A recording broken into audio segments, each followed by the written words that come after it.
To find and manage sounds and vibration settings on the Samsung Galaxy S26, first of all, we're gonna open Settings.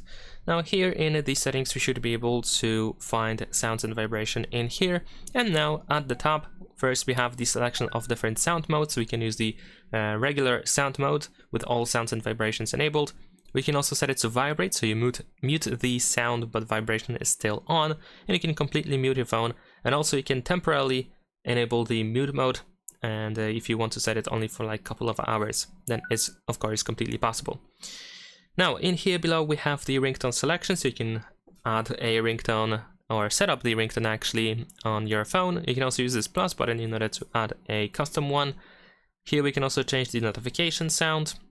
There are some system sounds that you can manage, and you can also adjust the loudness of these sounds. We can also find the sound theme and volume section, so you can adjust the volume for all these different things in here by just moving left and right, pretty straightforward.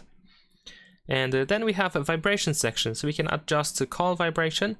At the top you can also set it to silent or synchronize it with the ringtone. We can do exactly the same thing with a notification vibration.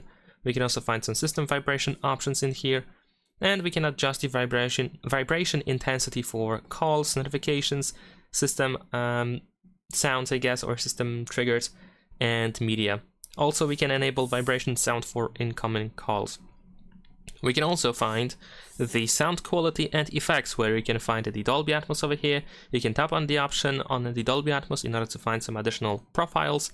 In here we have the equalizer that allows you to adjust the EQ quality. We have the loudness normalization and app sound settings in here.